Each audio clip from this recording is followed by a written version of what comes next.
Saudações a todos, bem-vindos a mais um episódio do podcast do Inovatel, né? Um evento do Locus de Eletroeletrônica de Pernambuco. Hoje estamos com o senhor Wellington Messias, o Messias da Botonup, né? O diretor de tecnologia de uma empresa que tem despontado nos últimos 10 anos no mercado de eletroeletrônica e particularmente na área de IoT.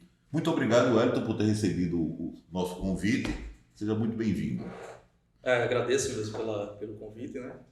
E estou aqui realmente para contribuir, né, com o meu aprendizado e ajudar o ecossistema a evoluir aqui em Pernambuco. Né? Você tem ajudado bastante, né? Eu sou testemunha da evolução da Botonup e particularmente do trabalho de Wellington, né? Então, ele está aqui para compartilhar essa experiência, né, de trabalhar na área de tecnologia, na área de IoT, né, na criação de uma indústria. Então, o Wellington tem uma característica muito interessante, que além de desenvolvedor, ele é um excelente engenheiro de produção, certo? Ele construiu toda a linha de produção da Botonup, né? Além de construir os produtos, desenvolver os produtos, ele fez acontecer a linha de produção. E em cima desses pontos é que nós vamos conversar, certo? Eu gostaria que você compartilhasse um pouco dessa sua história.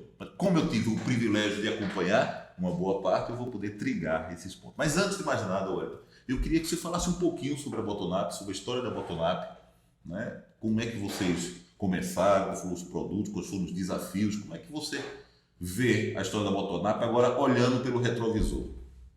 A Botonup é uma empresa de tanto desenvolvimento quanto indústria, né? Hoje focamos mais no desenvolvimento de dispositivos de IoT, mas focado em sim na produção, né?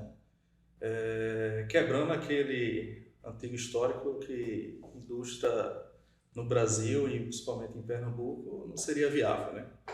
A gente tem alguns exemplos aqui no estado e também no ecossistema, né? Como a Altronic, a Tronc, é uma referência de indústria. A gente, como a Botonup, temos aí a FML e a FRT, que são empresas industriais que fabricam dispositivos eletrônicos em Recife. Não apenas integrando soluções prontas lá fora, e sim realmente desenvolvendo engenharia e produzindo, né? São poucas, mas o que a gente tem ajudado são outras empresas que estão surgindo no ecossistema, né? Como a Senfio, Neurobots, Neuroap e tudo mais, a se inspirar, a se fortalecer e quem sabe realmente se tornar uma indústria lá na frente, né? Então a Botonup é uma empresa de 10 anos, né, que a gente está no mercado. Ela é fundada pelo ex-professor do IFPE, que é o Frederico Costa Vida Braga. Eu fui aluno do Fred, né? Antes da gente se juntar para fundar a empresa, eu fui funcionário do Fred em uma empresa que era associada à Procenge, lá no Porto Digital. Essa empresa veio a desvincular da Procenge e chamou para realmente fundar a empresa Botonup Telemétrica, né? E o nome, a razão social é o botão indústria. Que o primeiro produto da gente que a gente desenvolveu realmente é um botão de chamada de multisserviço, né? Muitas vezes vocês foram confundidos com fornecedor para Toritama, não foi? Teve indústria Toritama que ligou para vocês atrás dos botões de vocês. A gente já recebeu algumas ligações e até tem um evento no Detran, né, que foi registrar o carro lá, a documentação. Aí tinha uma mulher lá que eu acho que tem uma fábrica em Toritama, coisa do tipo, que quando chamou o botão indústria, aí depois eu recebi o documento, ela me chamou, preciso falar com você, porque eu tenho uma confecção e tal, compro tantos botões, eu vi que você fabrica botão, aí eu tive que explicar que realmente não era o botão mesmo que a gente tá. Nesse sentido foi muito feliz o nome Botonup, né? Até por a questão da abordagem metodológica, que é o que vocês fazem realmente, né? Vocês partem da base até as estruturas mais altas dos sistemas. Exatamente. A gente faz do piso ao teto mesmo.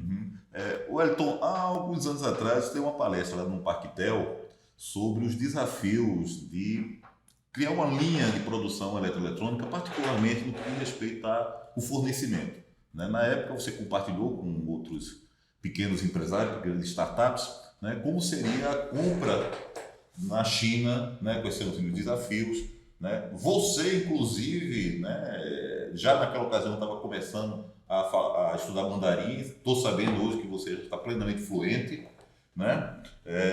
A pergunta é, eu preciso, um iniciante vai precisar adentrar tanto para poder realizar compras na China? Quais são os desafios de comprar material da China, de receber? Tu poderia fazer uma síntese daquilo que tu falasse lá naquela palestra?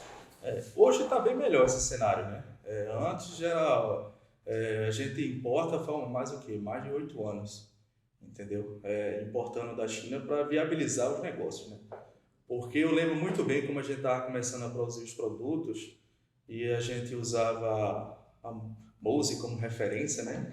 E a gente achava que estava comprando muito barato. Mas a gente via que realmente não conseguia fechar um preço de produto para oferecer para o mercado. Que o mercado estava oferecendo soluções mais baratas e a gente viu que, opa, tem alguma coisa errada aí, né? Se a gente for esse preço a gente não consegue competir, então a gente tem que aprofundar mais. Então, e tem um amigo meu que é autor de... Amigo não, é mais conhecido, né? Que é autor de um livro de microcontroladores, que é o Fábio Pereira. Aí, conversando com o Fábio Pereira, que é autor de livro de ARM, de PIC. Hoje ele está mais... Não escreve mais livros, né? Mas quem é desse segmento sabe. Aí ele disse, ué, então é o seguinte, cara, tu tem que focar o mercado na China, que é lá onde tem. Ele já era industrial, né? E uma dica que ele deu para você, o inglês é importante, vai facilitar alguma coisa, mas se você puder, já que você está começando a poder aprender o mandarim, com certeza você vai penetrar mais na comunidade e se você for aceito, você sim tem preço diferenciado. Agora, respondendo diretamente, precisa ter mandarim para fazer bons negócios na China? Não. Você com inglês, principalmente hoje em dia que o inglês do chinês melhorou muito, né? Você vai conseguir fazer bons negócios. Agora, que o mandarim pode ser aquele diferencial dos outros que falam inglês, sem dúvida nenhuma, né? Você conversar com a comunicação nativa, até porque eles se sentem mais simpatizados e têm uma empatia para você. E o chinês e muitas comunidades funciona o seguinte, eles são muito fechados, entendeu? Como você entra e vocês são adotados, vamos dizer assim, e o estrangeiro para ser adotado para essa comunidade é mais difícil, você tem alguns privilégios, né? Privilégios como os melhores fornecedores, os melhores preços, você conseguir negociar com a moeda local e não em dólar, entendeu? Porque eles negociam tudo em dólar. Por quê? Porque o dólar ele bota a margem de segurança dele lá, que vai botar em 15%, porque a variação cambial com relação ao iene e o dólar varia muito, então ele bota uma margem de segurança a mais, porque se houver variação do dólar ele não vai perder dinheiro, e com isso você negociando diretamente na moeda local, você vai ter um diferencial, entendeu? Pequeno, entendeu? E você vai conseguir fazer bons negócios com o chinês, entendeu? Deixa o comecinho lá, até o fazer grandes negócios, né? O que a China tem de bom também tem de ruim. Você encontra de tudo. Você encontra de 0 estrela a 5 estrelas, né? Por isso que vem aquele termo lá, Xing Ling, né? Mas é um termo mais abrasileirado, né? Porque em chinês estrela é Xin e 0 é Ling, né? Aí ficou Xing Ling, 0 estrelas. Zero estrela. Então, você comprou um produto, Xing Ling é um produto 0 estrela. 0 estrelas. E como é que eu diria um produto 5 estrelas? Seria Wuling. Wuling. Wuling. Tá certo. Mas isso não é o chinês que fala, né? Mas a brasileirada colocou esse apelido Xing Ling justamente por conta disso, né? É um produto que não tem qualidade, 0 estrelas. Mas você encontra desde componentes de excelente até de má qualidade. Você de negociar, qual o preço que você pode pagar, entendeu? Aí ele vai ser, se a pessoa se pagar ele. E outra coisa, uma dica que eu dou para quem está negociando com o chinês é o seguinte, que as amostras sempre vão ser impecáveis. Quando você compra de forma massiva, aí ele vai baixar a qualidade. Essa pergunta que eu ia fazer em seguida, né? Qual foi a sua experiência industrial? A gente vai já entrar para a parte industrial, certo? Quando você começou a produzir massivamente com o produto chinês, você teve... Qual foi o seu percentual de falha? Você notou? A falha foram realmente baixas, não porque a gente teve sorte, e sim por histórico do Fábio mesmo, né, comentando. Ele já passou algumas dicas de como a gente foi negociar, eu vou negociar com o chinês, né? Se você pedir desconto, ele sempre vai dizer, meu em ti, que é sem problema, mas o sem problema dele é o seguinte, eu faço por preço que você quer, mas ele vai baixar a qualidade. Então não pense que espremer o chinês com relação a preço, você vai manter a qualidade, não. Você vai baixar a qualidade. Aí, pronto, eu quero refinar um pouquinho isso. Imagina que eu vou comprar um lote de componentes, lote de microcontroladores, por exemplo, Sim. certo? E eu peço um desconto. O que é que acontece? Vai pegar o refúgio do controle de qualidade dele e vender? Como é que é isso? Sim, sim. Na China tem muito o seguinte, por exemplo, tem lá, vou dar um exemplo básico, 7805, que é o regulador mais clássico da gente, e usa bastante, né? Aí ele vai, olha, você quer o de primeira linha, que é o fabricante X, você quer o de segunda linha, o de terceira linha e quarta linha. Caramba, tem uma quarta linha. Quarta linha. E tem o de refúgio também. Então você tem preço para tudo. Então, se você negocia um valor com ele, negocie-se aquele lote da amostra, mas depois não tente renegociar não. Porque na renegociação ele não vai perder dinheiro. É clássico isso, ele não vai perder dinheiro. Se você renegociar e apertar ele vai dizer, tá bom, eu aceito. Ele sempre vai dizer que aceita na negociação. O chinês não gosta de perder negócio. E na negociação ele tá bom, aí vai vir uma coisa de qualidade, uma baixa de qualidade. Se você negociou lá, que é o de primeira linha, sei lá, 7 cents de dólar, aí depois você quer pagar 4, aí você acosta ele, tá bom. Aí ele não vai mandar a primeira linha, vai mandar a segunda ou a terceira linha para você. Então, como em tudo, você tem que construir uma relação de confiança. É uma relação de confiança. Por exemplo, hoje eu recebo várias propostas, como a gente ganhou um volume maior na China, e eles conversam entre eles, muita proposta de outros chineses tentando invadir um mercado do outro que já está aqui, oferecendo proposta mais em conta e mais barata, né? Mais aquetado, barato para ser caro, né? Ele pode, no primeiro momento, mandar uma amostra boa, depois, logo em seguida, não saber dessa amostra, porque não tem como saber, a verdade é essa. Ou seja, você tem como saber se testar o circuito, estressar o circuito no limite. Por exemplo, 7805, que é 1 ampere, você estressar lá 1 ampere. Com você que vê que é um de baixa qualidade, quando você bota uma carga de 1 ampere, ele só dá 500 mAh, 600 mAh, 800 mAh, entendeu? Eles têm um circuito de sobreaquecimento que desliga, mas esses daí não desliga, vai direto até torrar, vamos dizer assim, o circuito integrado. Entendeu? Tem aqueles lotes que não vem com nada dentro, só vem o epóxi e com os terminais. Já pegasse algum desses? Não, a gente nunca pegou, justamente porque já teve o aprendizado, eu já escutei a orientação do Fábio e tudo mais, né? Eu já entrei na China já com indicações do próprio Fábio e a gente construiu isso. Então, quem brinda a gente da Bottom-up desse mercado, vamos dizer assim, de baixa qualidade, são os próprios amigos chineses. Né? Ele brinda a gente da Bottom-up pela relação que a gente tem. E ele o mercado de estelionato, né? É um estelionato no final de contas. Exatamente. Por exemplo, teve uma importação de um vendedor aqui de uma rede até grande de pneus, que fez uma compra grande lá de 100 mil dólares em pneu, e simplesmente os pneus não vieram. E eles sempre faziam a compra recorrente de pneus, entendeu? Aí tem uma importadora que é a Ética, né? Que são parceiros da gente, que tem 2 tipos de importação por ponto e ordem, importação direta, importação por curva, importação simplificada. Depois eu posso falar até em detalhes o que seria isso. Vamos falar. Aí ele disse, Arthur, me ajuda, porque como tem uma influência lá, me ajuda com teus amigos lá a tentar recuperar esse dinheiro do cliente, porque aqui, né, a gente não vai conseguir recuperar. Para acionar o consulado, acionar a justiça, botar um processo lá internacional vai ser muito mais complicado. Então, com a ajuda deles próprios, dessa comunidade, a gente conseguiu o dinheiro de volta dele, entendeu? Porque eles mesmos disseram lá, olha, isso aqui faz parte do grupo tal lá do Brasil e tu vai ter que devolver esse dinheiro. Eles forçando, eles mesmos internamente aqui, aí é quando foi ele apareceu, realmente passou o dinheiro para a fábrica, porque ele era representante, ele passou o dinheiro para a fábrica não foi desonesta, vou ser bem sério, um descuido lá no processo, ele sempre pagava a fábrica, no invoice, né?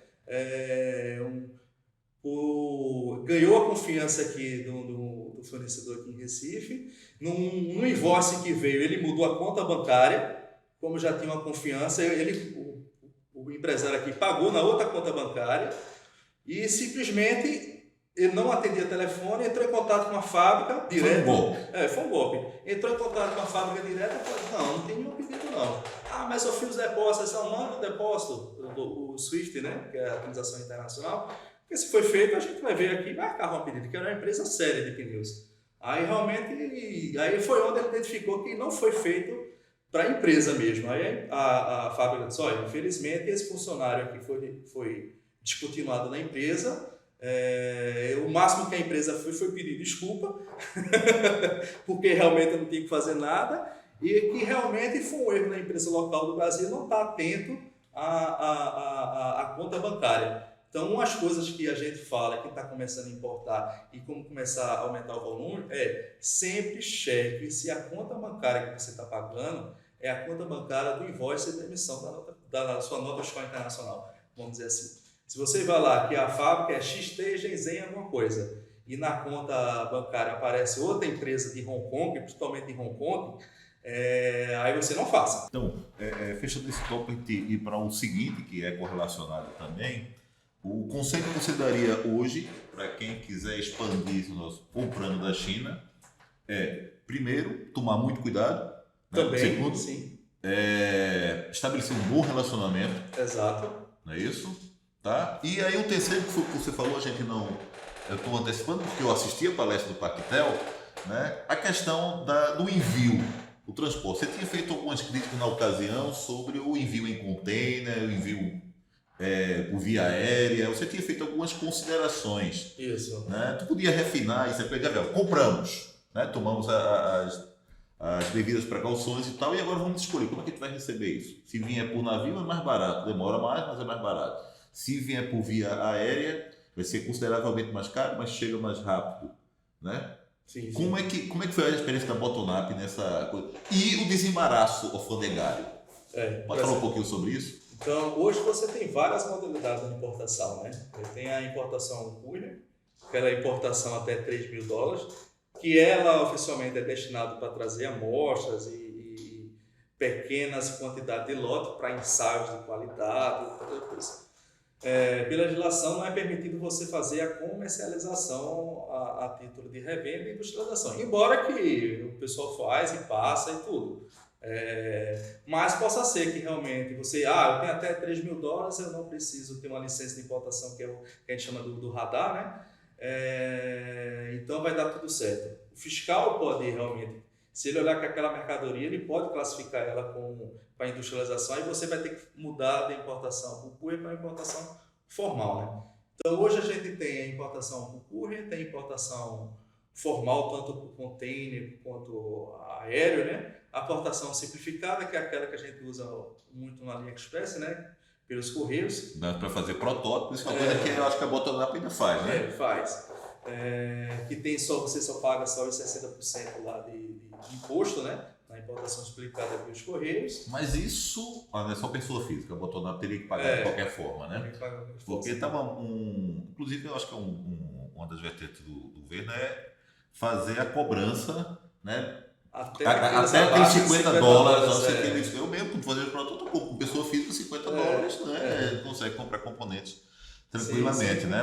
E é o caminho, você já passou por esse caminho, é o caminho de quem está iniciando, né? Exatamente, é o caminho de quem está iniciando. Né? Então, assim, quando é que você vai ter que importar com container, né? Quando você vai usar um container completo, compartilhado, aéreo, vai depender da sua demanda, né? Sempre o marítimo sempre vai ser o mais barato. E é uma coisa absurda, mais barato. Mas você falou de algumas complicações que havia do ponto de vista técnico, né?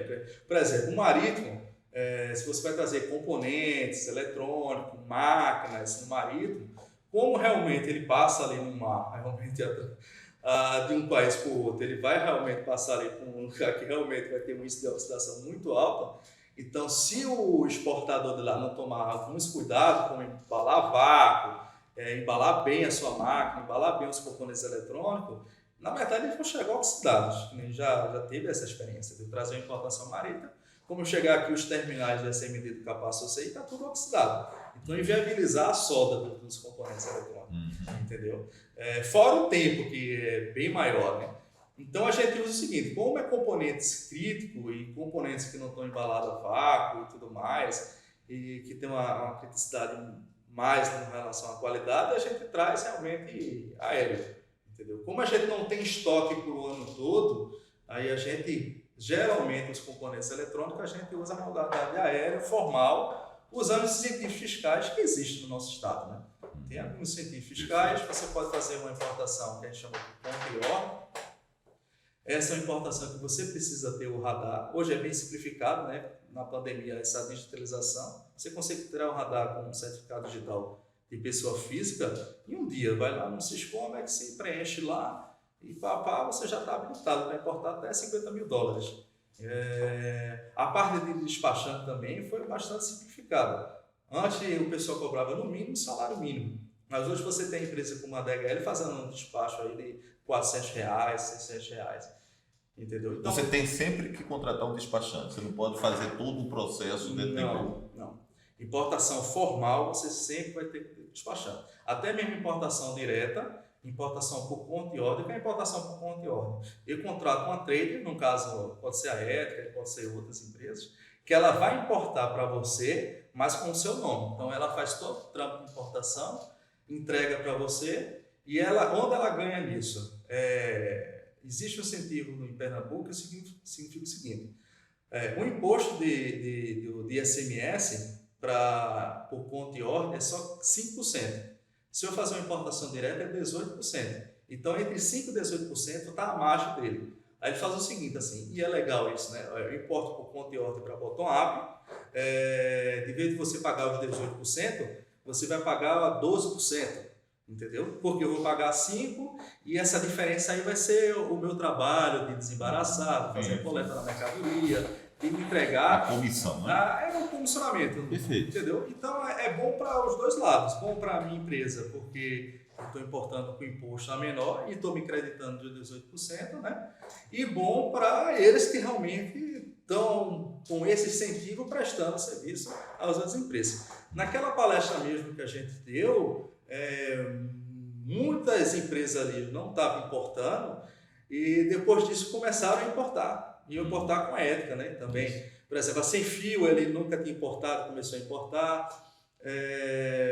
O pessoal da Neurobos também, pelo menos que eu tenho alguns comentários, começou a importar. E muitos ali do ecossistema começaram a importar e importar de forma formal. Porque a importação formal ela é muito, muito mais barata do que a importação por courier. Porque courier é o seguinte, é 100%. É 100%. Você compra por $2, você vai pagar $4. Por quê? Porque vai ter o ICMS cheio, vai ter PIS, Ecofins, tudo cheio. E mais o trâmite da DHL ou FedEx, ou coisa do tipo, se você trazer por ela. Se você traz pelo correio da vida, no mínimo você vai pagar lá os seus 60%. Sim, mas para fechar, hoje no Rio da Botonap, ela recebe em quanto tempo? Você pediu um lote, você tem quanto tempo o lote na fábrica? Pronto. Hoje a gente criou um sistema de alimentar o PCP, a gente tem importação de 15 dias, né? A gente chuta os pedidos de 15 dias vai fazendo, né? Como a gente já tem o estoque na China, vamos dizer assim, com 15 a 30 dias isso já está no Brasil já, porque sempre já está fazendo a parte formal, né?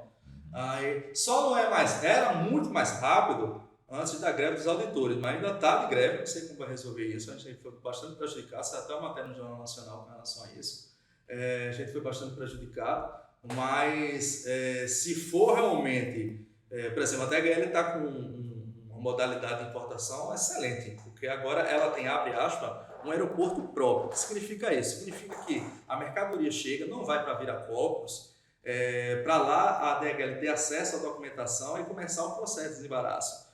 Hoje, se você tem uma conta com a DHL, ela vai para o armazém da DHL, que eles chamam do aeroporto da DHL, com o voo exclusivo daquela sua importação, onde você pode conseguir o desembaraço no mesmo dia. Perfeito. A mercadoria chega hoje e ela faz assim, o processo de embaraço ela faz em um dia. Agora, se a Receita vai fazer o trabalho dela em um dia, aí é mais complicado. Pô, já estava me animando. Já estava me animando. Já chegou a funcionar. Nessa última importação que a gente fez, a mercadoria chegou no dia, foi desembaraçada no dia e saiu no mesmo dia, entendeu? Então, deixa eu só abrir aqui. Esse encaminhamento, essa entrevista, essa conversa da gente é justamente para mostrar né, para a indústria eletroeletrônica local, para os pretensos a abrir sua empresa, fazer desenvolvimento, empreender na eletroeletrônica, porque é sim possível. É possível. Certo? É possível, né? O Wellington da Botonap é uma amostra disso aí. E olha, pessoal, não é preciso aprender mandarim. Não. Eu estou fazendo as perguntas específicas justamente porque são os pontos em que muita gente questiona. Não vou porque tem esse problema, tem aquele outro. Então, o Wellington está provando aqui que todos os problemas são contornáveis. Existem, né? Pode existir, mas como tudo na vida, é contornável. Se você quiser sair do risco, aí a gente aconselha você fazer por conta e ordem. Porque aí pega uma empresa como a ETRI, por exemplo, que já está todo o trâmite de importação, legislação, entendeu? Aconselho quem vai fazer sua primeira importação em uma empresa aí que está crescendo, faça por conta e ordem, porque aí diminui o risco, porque ela vai analisar fornecedor, ela vai analisar se o cara tem crédito no mercado, se ele já está numa lista negra lá que existe também. Ele faz todo esse aí e a sua importação vai chegar certinho e ele vai entregar na porta da sua empresa, já tudo formatado, nota fiscal. No primeiro momento. Porque primeiro depois momento. Você paga. Tudo é um almoço gratuito, né? Exatamente. Então você paga por E isso. futuramente, aí a gente tem modalidade de importação que é direta e tem modalidade de importação que usamos ela sim. Entendeu? Perfeito. Wellington, ainda nessa linha, mas agora voltando para o que eu acho mais espetacular, você sabe que eu comento isso há muito tempo, né? A sua iniciativa, até a coragem intelectual, a capacidade de sair da bancada de desenvolvimento e ir para o chão de fábrica, criar uma estrutura de produção eletroeletrônica, né? Que é um grande medo. Né? Então a gente fala, abrir indústria e tal, isso inclusive serve de argumento para quem advoga a total dedicação à indústria de software. Né? Isso. Não vou, porque quero saber hardware, eu tenho meus alunos mesmo que se formam em eletrônica, mas ele quer se dedicar a software porque, aspas, ele tem medo do hardware, ele tem medo das incertezas da produção. E você foi muito corajoso, né, em montar uma indústria e mais. Né? Montar com todo o maquinário, todo o capital, certo? Aí você me corrija se eu estiver errado, isso foi o que eu observei durante o processo, vindo da China. Então você correu esses riscos de tal. Me fala um pouquinho sobre essa experiência de você montar lá do stencil até o forno de multizonas, né? A sua fábrica, e como é que foi esse crescimento, a compra de equipamento, se houve desilusões, se houve... Como é que foi? Sempre tem aprendizado, né? O caminho nunca é feliz, isso é o que eu digo a você. Resiliência é tudo na vida, né? Tanto na vida pessoal como empresarial. Contando mais essa minha experiência, o que aconteceu de fato, né? A gente era realmente só um P&D, e era um P&D de uma grande companhia, né? Posso falar com a Supergasbras, que é o nosso cliente até hoje, né? Um excelente cliente. Embora que a gente era 100% dependente da SUP, hoje não é mais, mas é um excelente cliente. Isso é muito bom saber. É um excelente parceiro e a cultura da Supergasbras é impressionante, como uma empresa grande que respeita o compliance, e realmente é espetacular. A gente gosta muito, que a gente não vê em outras empresas grandes. A verdade é essa, quando a gente entra lá dentro mesmo, acho que não é bem assim. Mas a SUP é uma empresa realmente de referência, eu digo que é muito bom trabalhar para eles. Mas como toda estratégia de mercado, estratégia empresarial, a gente não pode ficar dependente de um fornecedor, de um cliente só. Então a gente era só o P&D deles.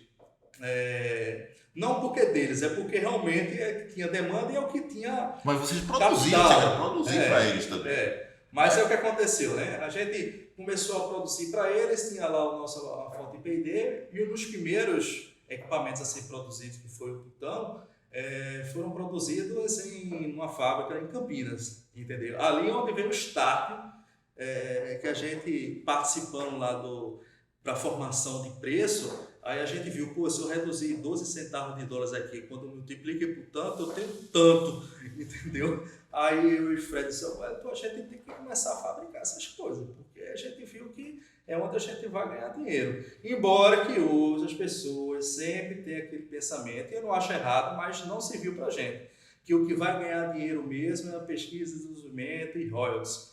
Não sei, não foi a nossa realidade. A nossa realidade foi, a gente só está ganhando aquele dinheiro X de P&D, conseguimos evoluir, mas eu vejo aqui, como o negócio escala muito, quando eu faço uma economia de 3, 4 centavos, o negócio se torna milhões, entendeu? Uhum. Aí a gente... Esse ponto, só abrindo um parênteses, ponto que você colocou, é inclusive algo que eu estou trabalhando para fazer um podcast só sobre isso. Isso. Sobre essa questão de que vale a pena fazer indústria. Muita gente vai para o software pensando no software só como P&D. Isso. Né? Isso. Software P&D, aquela coisa, é indústria, é serviço, o que é? Isso. Tá? E o que é que tem a necessidade da nossa sociedade, da sociedade mesmo, é de indústria. Né? Então, eu estou abrindo só um parênteses para dizer que esse ponto é extremamente importante. Eu espero lhe convidar, né, com outras pessoas para a gente fazer uma conversa sobre isso. Mas sim, aí continua. Aí você decidiu, com base nisso, a montar a sua própria linha de produção. Como parceiro, então, vamos fazer o seguinte, vamos montar uma linha pequena para atender pelo menos os pedidos das Supergás vai. Porque a gente viu lá que a economia, eu gerei uma economia lá para a Sonabyte, que não foi para o nosso bolso, e não tem nada errado nisso, naquela transação lá de mais ou menos R$700 mil. Entendeu? Assim, uma operação bem pequenininha, porque era um componente X que a gente escolheu o outro, escolheu o fornecedor, trabalhou o fornecedor, conseguiu um desconto, uma economia assim que podia estar realmente no bolso nosso, né? Aí a gente disse, não, cara, a gente vai fazer o seguinte, a gente vai, pela essa estratégia, a gente vai fazer o seguinte, a gente vai, eu comprando essas máquinas e tudo mais, eu voltou a X. E com essa economia que eu tive 600 mil, dava para comprar todas as máquinas, eu produzia e ganhar dinheiro ainda. Então foi esse pensamento. Aí no segundo lote de compra, aí a Supergás veio, vamos fazer com a Sonabyte novamente? Aí disse, não, vamos fazer com a Bottom-up. Aí se vocês têm capacidade, temos. Como é que a gente faz? Então ele depositou uma certa confiança, né, que tinha, aí onde a gente foi para um mercado chinês, que eu já estava nesse mercado. O grande problema para o mercado nacional até hoje e para o mercado estrangeiro é o suporte das marcas chinesas e da qualidade, né? Aí sim o suporte faz diferença em inglês e mandarim, o suporte. Por quê? Porque geralmente o engenheiro, a parte comercial, todas falam inglês, ponto. Não tem. Mas o engenheiro lá não fala inglês. É que nem aqui no Brasil. Entendeu? O engenheiro não fala inglês lá, só fala mandarim. Então, um problema de uma máquina, por isso que o pessoal aqui do Brasil fica, desculpa a expressão, puto, porque eu comprei uma máquina chinesa, liguei para o suporte, o cara não fala inglês, fala mandarim, fala um inglês muito torto, aí é o cara do comercial que tenta traduzir, mas ele não é da área técnica, aí não sabe o que é isso, não sabe o que é aquilo, aí fica um transtorno. Então, com esse problema, assim, a gente venceu, que a gente conseguiu suporte em chinês e para a gente não fazia diferença, sempre faz, né? Mas a gente venceu esse suporte, e aí o que a gente fez? Não, vamos importar e o suporte, a gente recebe o suporte em mandarim mesmo. E o nosso parceiro já falou, Wellington, a máquina é boa, mas você é transparente contigo. Se der problema, se for falar inglês com os caras, tu não vai resolver não. Entendeu? Eu posso tentar ajudar, mas como o meu inglês não é técnico e tudo mais, vai ficar difícil. Então fica sabendo que pode dar esse problema. Mas aí vamos arriscar. Aí a gente trouxe os maquinários, começamos a montar e deu problema que só uma porra, mesmo, não vou mentir não.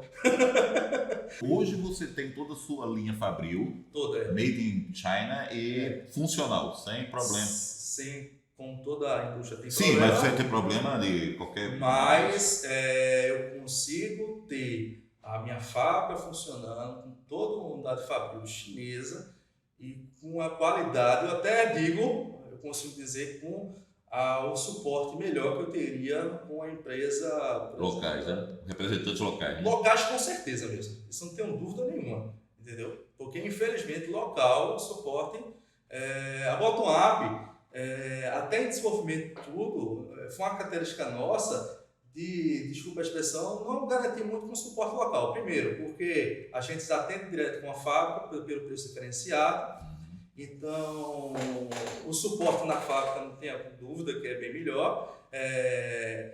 Todas as máquinas têm suporte local, entendeu? E tem empresas como sempre... Tem suporte local? Essas máquinas você importou? Tem. Ah, isso eu não sabia. Tem suporte local. Tem uma representação local. Entendeu? E ela dá o atendimento e pode até dar um atendimento de qualidade. Eu não sei o atendimento de qualidade dela, mas pode até dar um atendimento de qualidade. E a maioria das empresas, as montadoras, inclusive daqui de Recife, tem suporte local. Entendeu? Tem suporte local, a Tron, a FML, a FRT, Tem as empresas locais, de manutenção de pique-impressa, de print, de tudo.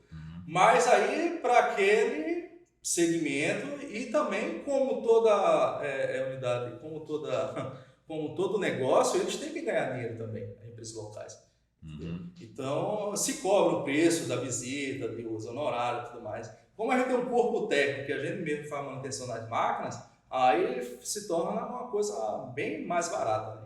Wellington, voltando para a parte mais romântica do processo, da industrialização, da história, da sua história, uma das coisas que me surpreende, que eu cito muitas vezes para os meus alunos, conto essa história para os alunos, na capacidade de implementar. Eu não gosto muito da palavra inovar, né? Embora a gente tenha inovar até e tal, porque eu sou de opinião que você só pode inovar o que conhece. Sim. Certo? Então não tem como inovar o desconhecido. Então antes de inovar você tem que fazer. Sim, né? sim. Isso é até uma das premissas que eu atribuo à evolução Para você dos fazer orientais. bem, copie mesmo. Exato. É isso que eu ia falar. Uma das premissas, né, da cultura oriental. Que isso vem das artes marciais. Tá? E uma coisa mais, curiosa, hoje, o Fred falou, um dos maiores sonhos da gente era copiar os chineses, visto que eles copiavam todo mundo, né? E hoje já teve produto que a gente pegou um produto de qualidade chinesa, não, vamos ver o que tem aqui e copiar. É impressionante, né? E botar. Entendeu? Então, se aprende muito, não é copiando, fazendo a engenharia reversa e aprendendo. Não, fazendo o que se sabe que pode ser feito. Porque Exatamente. o inovar é tentar fazer aquilo que não se sabe que pode ser feito. Isso. Se você conseguir fazer aquilo que não se sabe, aí você inovou. Inovou. Certo? Na sua empresa você inovou. Né? Agora, o que eu queria, voltando aqui ao romantismo, é o seguinte. Lá 10, 12 anos atrás, né, ainda dentro do botão, você teve que criar uma rede, certo? Uma rede LP1. Não foi isso que você fez, realmente, lá em Fortaleza. Né? Isso foi muito antes, não, mas foi imediatamente antes da cultura Sigfox, da empresa Sigfox, da cultura open source, da LoRa. Né? Me conta um pouquinho dessa aventura. Eu acho que isso aqui é instrutivo, essa aventura intelectual. Né? Você teve que fazer uma interação com o professor da Federal com relação aos problemas da antena. Né? Conta um pouquinho disso aqui para a gente tentar gerar uma inspiração, porque um dos objetivos desse podcast não é só dar lição sobre você pode abrir indústria e tal. É inspiração, porque muito do que tem que ser feito vem da paixão, vem da coragem de se fazer, de se tentar fazer. Né? E, como eu disse, um dos feitos mais emblemáticos, né, que eu cito nas minhas aulas e tal, foi o seu lá em Fortaleza, criando essa rede. Você criou, na verdade, uma estrutura de dados celulares, tá? Celular no sentido de ter células, você tem várias antenas, não é isso? Todo um bairro de Fortaleza. Conta um pouquinho dessa história aí. Eu considero mesmo esse projeto do Botão, embora que hoje eu projetei vários projetos mais complexos, mas eu acho esse projeto do Botão um projeto melhor da minha carreira, porque realmente foi feito algo altamente inovador na época. O que foi isso? Na verdade, Fred tinha uma ideia, né, que era o botão tudo, que a gente conseguiu vender isso para o segmento de gás, né, como é um produto único, ao apertar o gás ia ser entregue, entendeu? Se apresentou essa ideia para o presidente, para o diretor de negócio da empresa, que hoje é presidente, e ele gostou muito. E esse projeto já estava internalizado na Supergás Brás. Já existia o botão, entendeu? Só que ele chegou, não, isso aqui eu já tenho, aqui eu tenho meu botão aqui, GSM, só que eu não consigo escalar isso aí, porque é muito caro, entendeu? E naquela época, 10 anos atrás, tinha o que era o GPRS, entendeu? Os modos eram caríssimos, e como é um produto dado ao cliente, o negócio tinha que ser baixo custo. Então a gente deu uma de doido, de louco, como eu digo assim, que aí vem o espírito empreendedor de apostar uma coisa que você não tinha pronto. Agora, e com relação à confecção da PCI para a RF, como é que fica? Você está hoje importando da China as PCIs? Tudo é importado. Tudo é importado. E a qualidade de RF também é perfeita, né? Perfeito. Então, as fábricas de PCI hoje, A gente usa ainda a JLPCB para pequenas quantidades, né? E quem Isso que eu importa pela JLPCB sabe que é placas de excelentíssima qualidade. Não tem placa com qualidade melhor que ela, não. Entendeu? Eu fiquei surpreso. Espetacular, pedido, assim, espetacular. A gente não usa ela em para grande escala, não pela qualidade, e sim somente pelo preço, entendeu? No mercado chinês, o parceiro às vezes faz até com a JLPCB, entendeu? Mas a gente negocia a parte, não é a JLPCB realmente. Não sei se sabe, a JLPCB é uma imensa fábrica de placas de circuito impresso. E vocês conseguem. Você posta, no outro dia está pronto. E você consegue negociar. No outro dia, nas 2 horas. Ele só abre negociação para o mercado chinês, China, entendeu? Para o mercado internacional é aquele preço lá e pronto, entendeu? Que é barato, no meu ver, você percebe. E que é um preço.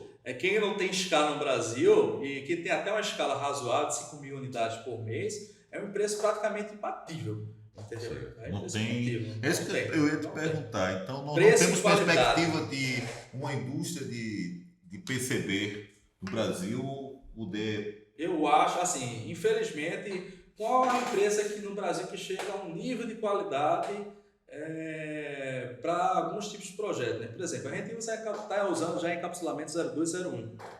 O pitch do processador é muito. Então, hoje, infelizmente, eu não consigo fabricar no Brasil. Eu consigo fazer algumas peças com a micropeça, que tem uma qualidade melhor, mas infelizmente, quando você faz a comparação de qualidade, não se compara a JLPCB, não se compara mesmo, entendeu? Então, o nível do cara já é leia de 40 leias, um pitch de não sei quantos mil. Pois é. Então, assim, fábrica de PCB, assim, tem que ter um outro entusiasta realmente para levantar esse mercado nacional e realmente investir pesado. Porque uma coisa é difícil, você concorrer com commodity com o chinês, isso é difícil. Por exemplo, fábrica de PCB, porque fábrica de PCB é uma fábrica que fabrica qualquer PCB.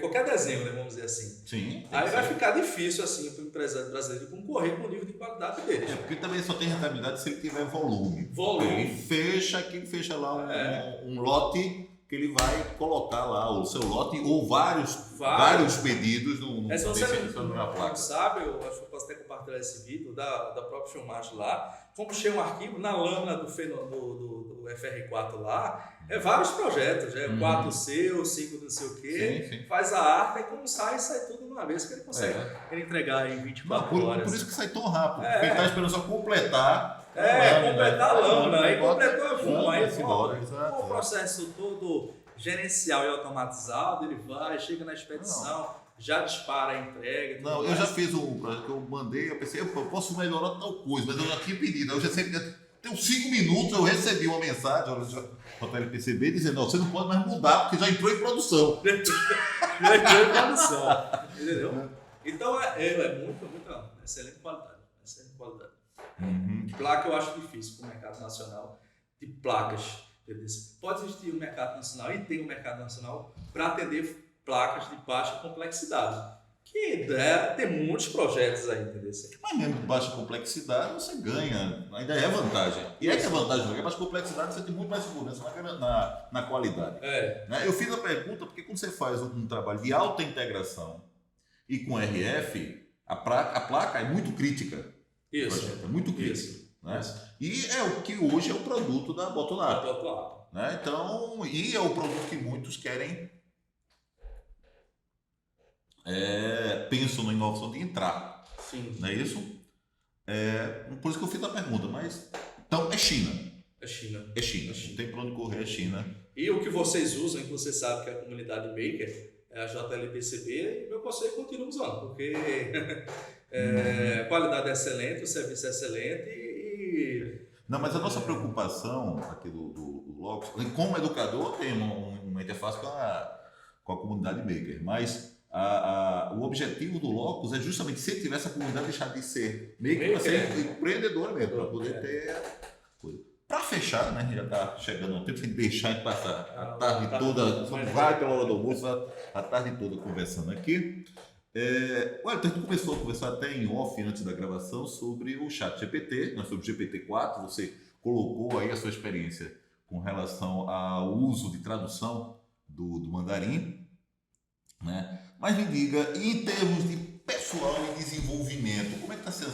Primeiro, eu vou dividir em duas partes, certo? Primeiro, eu gostaria de saber, e aí eu pergunto até como formador, né, de técnicos e engenheiros, né, quais são as demandas de conhecimento, de habilidades, né, que uma empresa que chega ao porte da Botonup, né, precisa no seu engenheiro de desenvolvimento e até mesmo aquele chão de fábrica, Sim, sim. certo?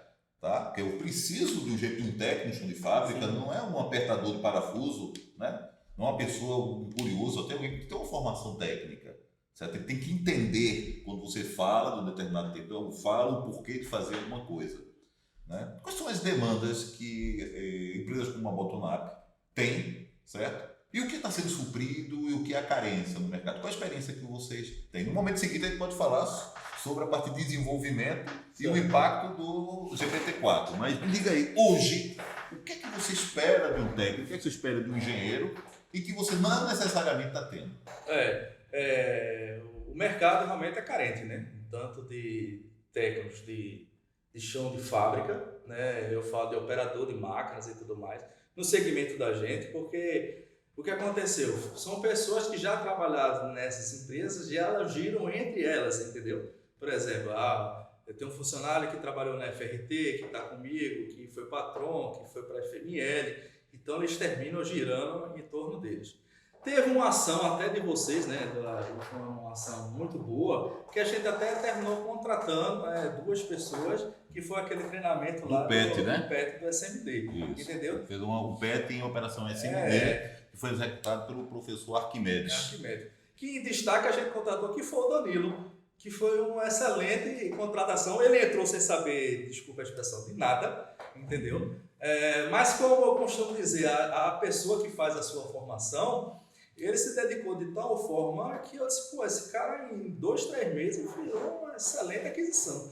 É tanto que eu nem esperei concluir lá o processo e eu disse, olha, a gente queria te contratar. E foi contratado, entendeu? Isso é um excelente depoimento em relação à iniciativa do Programa de Extensão Tecnológica, que é uma ação que é feita em conjunto à FACEP e à SECTE, né? E que está sendo continuada, uma coisa boa, o governo mudou, mas essa ação, até onde eu sei, vai ser continuada, tanto é que as equipes que estão associadas se mantiveram, né? Que busca estabelecer um processo que eu chamo de mini-residência.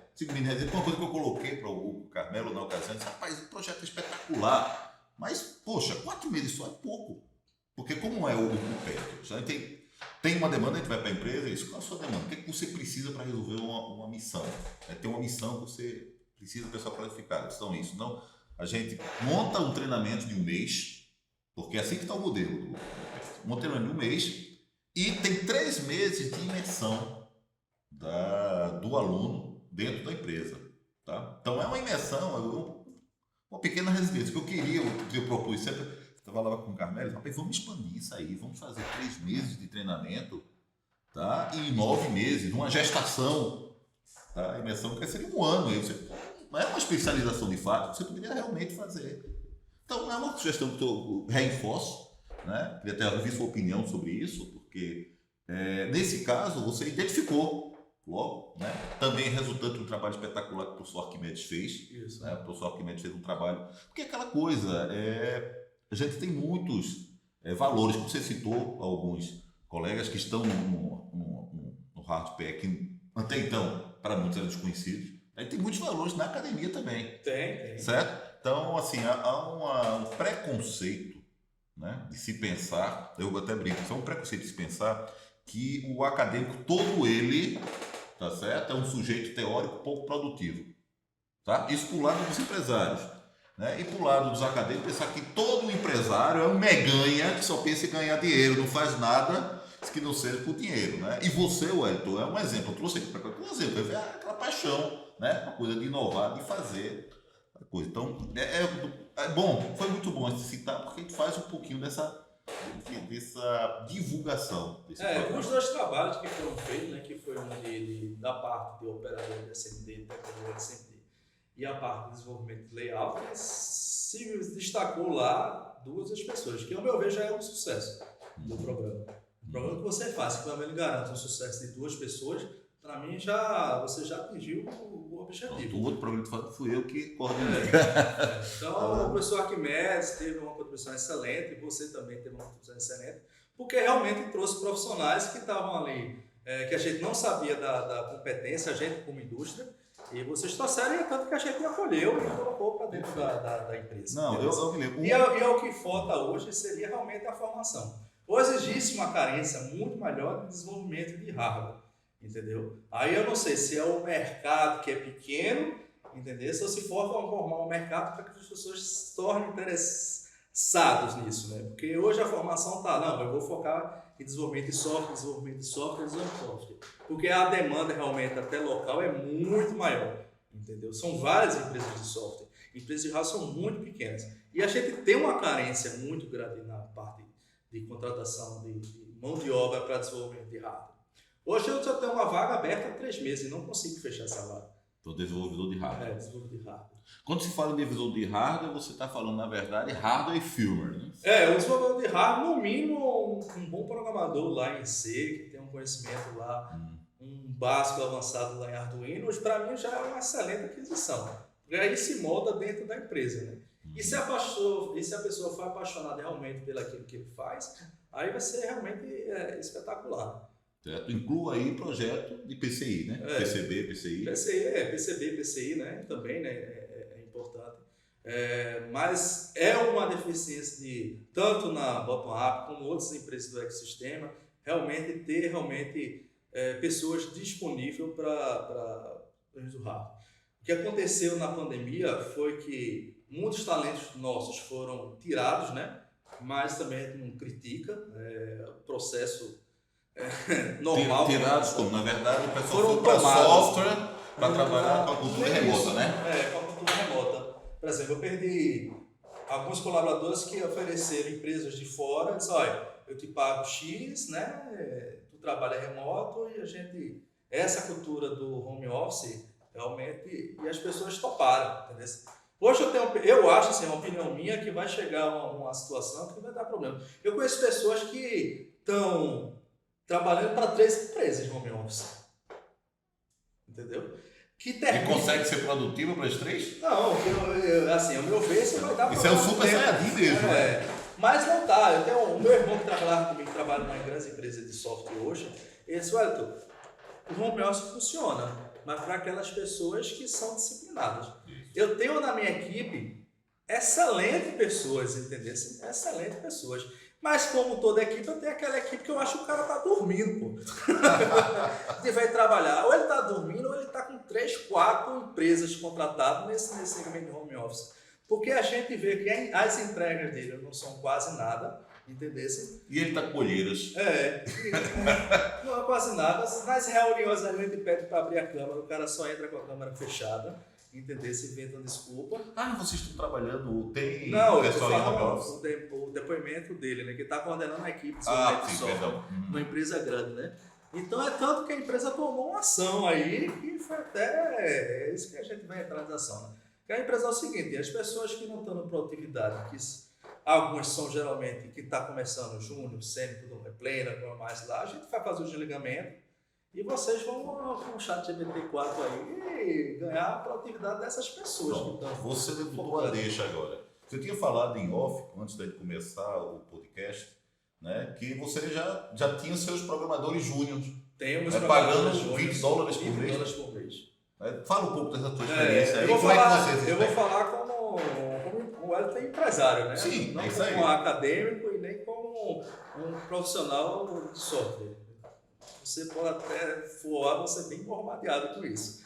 Mas como empresário, cara, eu digo assim, é uma mão de obra baratíssima, $20, que eu peguei projetos aí que eu consegui entregar em um mês, que uma equipe com 3 ou 4 programadores eu entregaria em 6 meses. A realidade é essa, entendeu? Então, o ChatGPT versão 4, se você tive que aprender a usar ele, mas eu considero que eu aprendi, botando os requisitos, regras de negócio bem escritos, não pedindo para ele fazer a coisa toda, e sim fatiado, cara, eu estou tendo eficiência e um índice de retrabalho bem menor se eu tivesse contratado realmente, infelizmente, um programador júnior.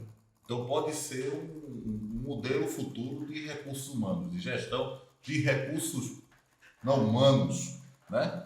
Assim, eu estou impressionado com o resultado, porque quem apresentou o ChatGPT para mim foi até Fred, né, que é meu sócio. Ué, dá uma olhadinha nisso aí.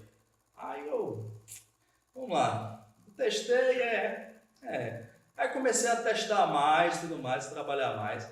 Aí na versão 4 que foi lançada, eu comecei a aumentar o desafio dos códigos fonte gerado, entendesse? Tanto para mim, controlador, quanto para a linguagem Java, que a gente usa em Python e tudo mais. E eu vi que, cara, esse negócio aí, como posso dizer, esse negócio não é que deu não, porque o negócio está fazendo coisa muito, muito eficiente. Mas é importante, né, agora, frisar que você estava à frente do teclado, né? Você sabia uma coisa que eu notei, eu acho que você consegue extrair quando você consegue ser sênior dele. Você consegue ser naquela área sênior.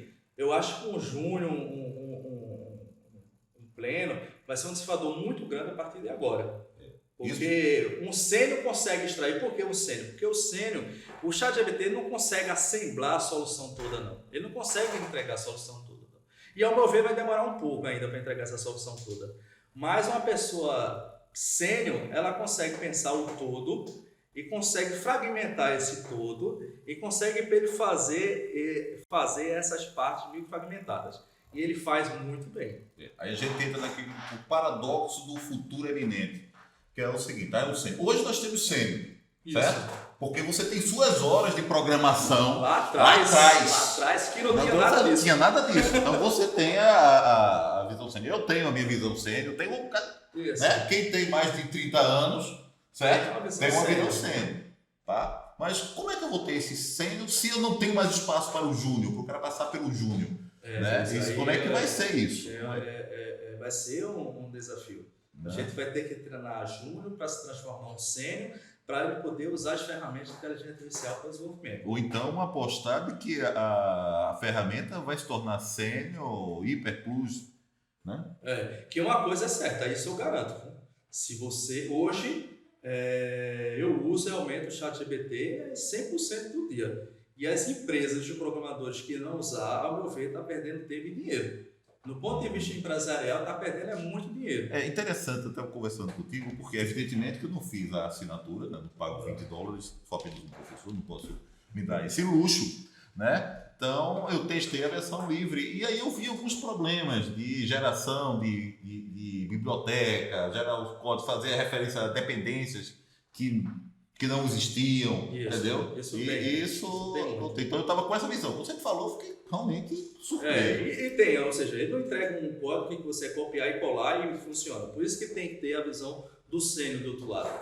Mas se ao simples fato de entregar uma coisa 90% pronto... Não, se eu entregar 60% já é 90% trabalho. Hoje, ao meu ver, ele entrega 90% pronto.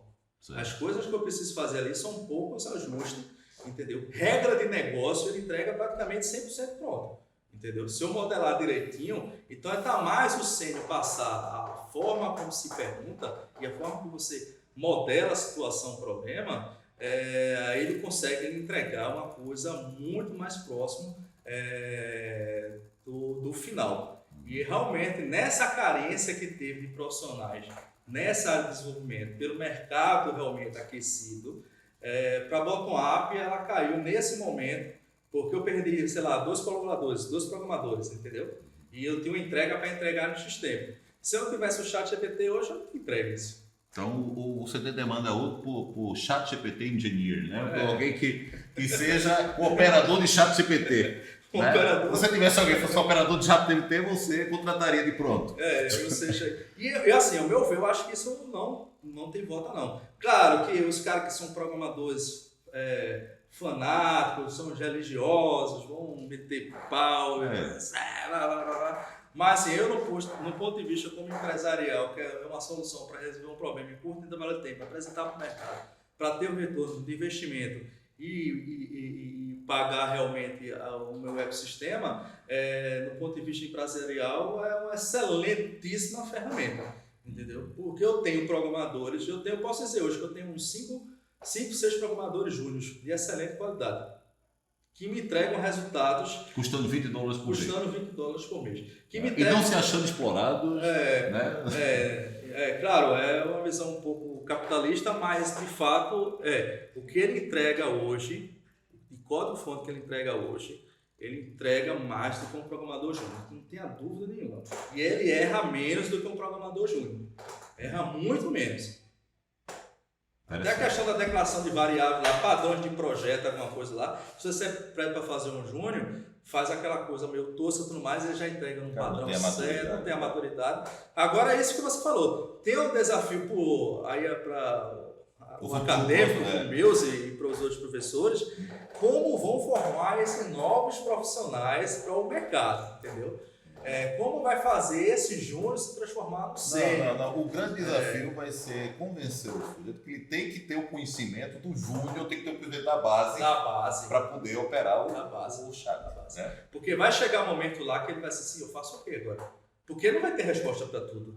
Aí você vai ter que dar... eu já estou antecipando isso. Professor, por que eu vou aprender isso se já tem o ChatGPT para fazer por mim? Né? Aí eu vou dizendo, porque você precisa saber se o ChatGPT fez certo. Exato. Você fazer a adequação do ChatGPT. Aí já tem um processo de convencimento. Ele vai entregar lá e você diz, não, aqui está errado, esse aqui está errado, essa regra não ficou legal, repita o código aqui. Aí você vai fazendo suas pequenas correções. E pode até ajudar ele a fazer correções. Olha, pessoal, tenta refatorar esse código, tirando a função tal, botando a função tal, usando a estrutura tal, padrão de projeto tal. Aí ele começa a entregar. Então, o interessante é que ele tem uma autocrítica. O interessante, por exemplo, eu já joguei código lá e disse, melhora o meu código. Não, uma coisa ele faz o código e ele escreve o que o código faz. Isso é bem interessante, que o cara não precisa nem entender. Essa é a questão, o cara não entender o código do sujeito que saiu lá, porque ele escreve. Não sei se você testou refatorar código. Eu pego a classe, jogo para lá. Não. Na versão, quando eu já fiz isso, melhora esse para mim. Ele tem o poder de crítica, de saber o que é melhor do que aquilo que já está presente, mas como ele melhora, ele pega aquela classe, já bota no padrão de projeto, padrão de declaração de variáveis, aí você vê que ele entrega já uma classe muito bem formatada. Você olha assim, cara, eu programei dessa forma, mas ele programou melhor que eu. Não vou contar ninguém, mas... Eu já tive essa experiência mesmo. Mas aí, outra coisa com relação à segurança e tudo mais, esse código que você jogou lá, como uma solução possível de problema de uma situação, ele já vai usar essa solução para outra questão. Entendeu? É uma coisa que eu estava vivenciando, eu estava lá programando, fazendo alguma coisa com o ChatGPT, aí me gerou uma situação, um problema X, aí eu dei a resposta para ele e tudo mais. Só que realmente saiu do meu histórico lá, que fica, de algum problema que foi logo no começo do ChatGPT 4, que sumiu o histórico. Aí eu tive que fazer a mesma pergunta sobre o problema. Ele já me entregou a solução que ele não sabia. Entendeu? E como eu fui ver, foi algo que eu já tinha escrito. Entendeu? Então ele já pegou a minha solução e compartilhou. Isso é uma das grandes preocupações das Big, né? A Microsoft, tudo mais, o pessoal da Samsung e do pessoal pegar o código e jogar lá, porque naturalmente ele vai aquela base de código no mar e vai servir de solução para o seu concorrente.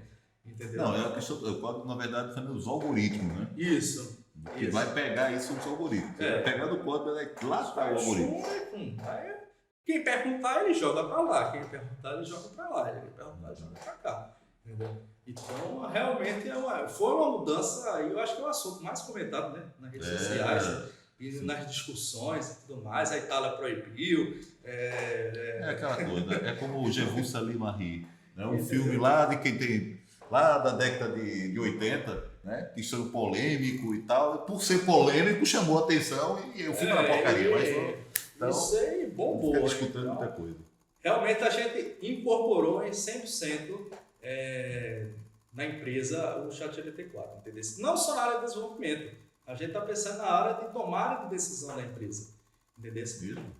Como algo de um CEO da empresa de inteligência artificial, onde ele vai coletar todas as informações gerenciais da empresa, algumas KPI, e tomar algumas decisões relacionadas a ponto de vista empresarial de forma bem pragmática com relação a números, não de forma nem romântica, nem assim, um achismo, né? Eles, o mercado paga isso, é isso, a produção só está entregando isso, o custo produtivo é isso, tem que ter uma margem disso, então o teu preço-alvo eu indicaria esse aqui, entendeu? Baseado no gargalo, eu indicaria uma contratação de mais 2 pessoas da produção, aquisição de maquinários ou coisa do tipo. Existe um trabalho disso, não sei qual é a empresa, que é onde, uma empresa chinesa eu acho, que onde o CEO da empresa já é a inteligência artificial, né? Para tomar a decisão baseado nos KPI que a empresa gera para ele. Então ele faz uma análise e toma a decisão. Rapaz, você está dizendo que o Skynet já existe, né?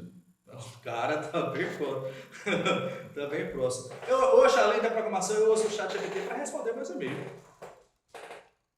Eu vou começar a prestar atenção quando eu trocar e-mail com você. Aí teve um amigo... Mas aí, um dos desafios, você não consegue identificar... Né? Não, mas ele identificou com o seguinte, vou ser bem transparente, né? Eu sou um excelente programador, um excelente engenheiro, um excelente tudo, mas eu sou um péssimo conhecedor da língua portuguesa.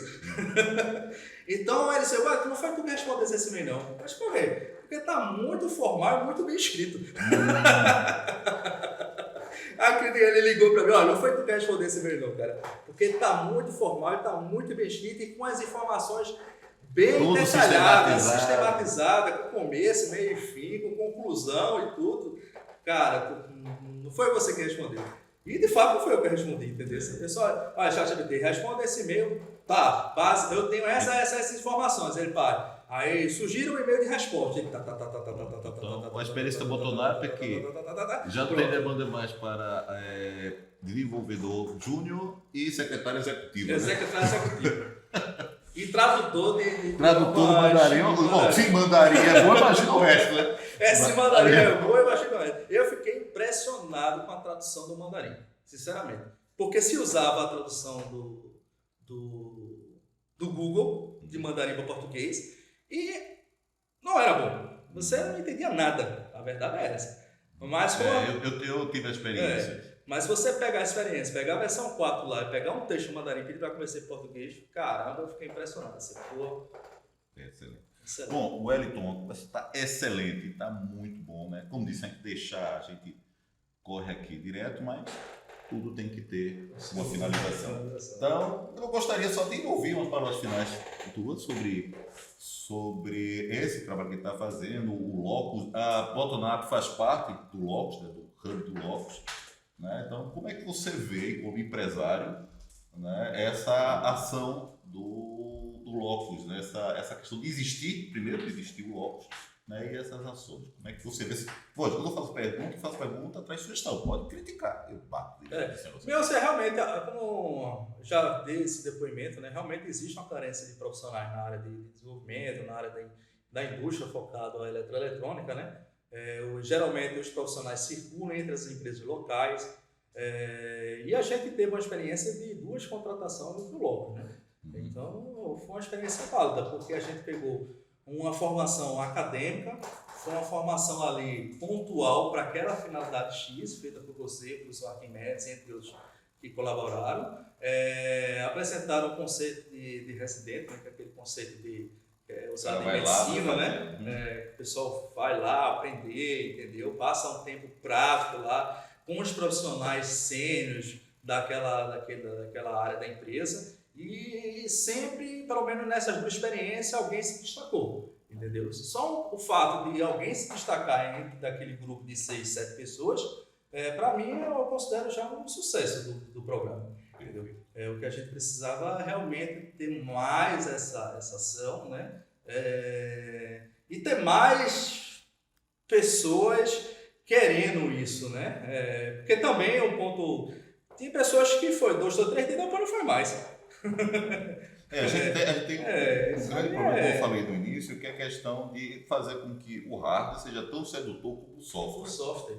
Porque o hardware é mais desafiador, meu senhor. Porque o hardware não... O problema do hardware, às vezes, não está nem no software, está no hardware mesmo. Porque às vezes você pode, isso é um problema de firmware ou é um problema de hardware? Isso é um problema de ruído, o cara está lá contando, fazendo uma análise lá de medição de energia e vê lá que tem um pico de corrente que ele mediu errado. Mas é um problema do software que calculou errado ou é um problema da informação analógica que entrou lá no AD, que ele fez uma informação errada? Ou é um evento que ocorre mesmo, mas que não foi mapeado. É um evento transitório, então o hardware tem um desafio enorme, porque o hardware é o seguinte, diferente, não sei se é diferente do software, a minha experiência mesmo é errada, em escalar, né? Você faz 10 e está funcionando 100%, e você diz, não, agora eu vou escalar. Quando você escala para 1000, aparecem 200 mil problemas, entendeu? Parece 1000 problemas. Parece 1000 problemas. Porque o hardware, existe aquela metodologia, que eu até dei uma palestra também no clube do hardware, que existe a POC, que é o básico, que é a prova de conceito, as etapas de protótipo de engenharia, entendeu? A etapa de protótipo e validação de design, que é a engenharia mais o produto final, e tudo isso tem escala. Você começa com 10 unidades, depois você vai escalar com 500 unidades, depois você escala para 1000, 10.000, a partir de 10.000 é um produto já maduro para você escalar mesmo, com 50 mil, 10 mil. Em hardware é o seguinte, você tem 50 peças e quiser escalar para 5.000, cara, não vai dar certo, ponto. Vai ter algum problema que você, como colocar no seu cliente no mercado, que você não mapeou. E você não se sinta incompetente quando acontecer isso. Entendeu? Por quê? Porque as grandes empresas fazem isso. Hoje ainda eu presto serviço para a Panasonic do Brasil para validação de produtos dele. O que acontece?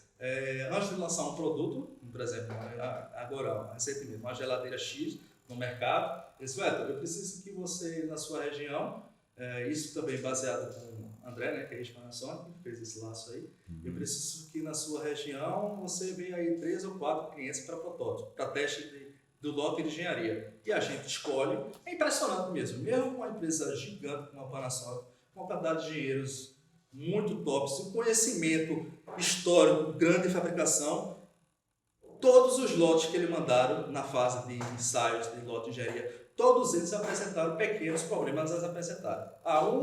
A porta depois de tanto tempo não fecha mais. Outro, o LED indicador queimou. Outro, emperrava a tampa. Outro, o compressor não amava quando estava muito quente ou muito frio. Então, sempre existiu um relatório onde ele compila tudo isso e manda outra versão, que a gente chama da versão de design, né? Design de desenvolvimento, que já é com essas todas as correções.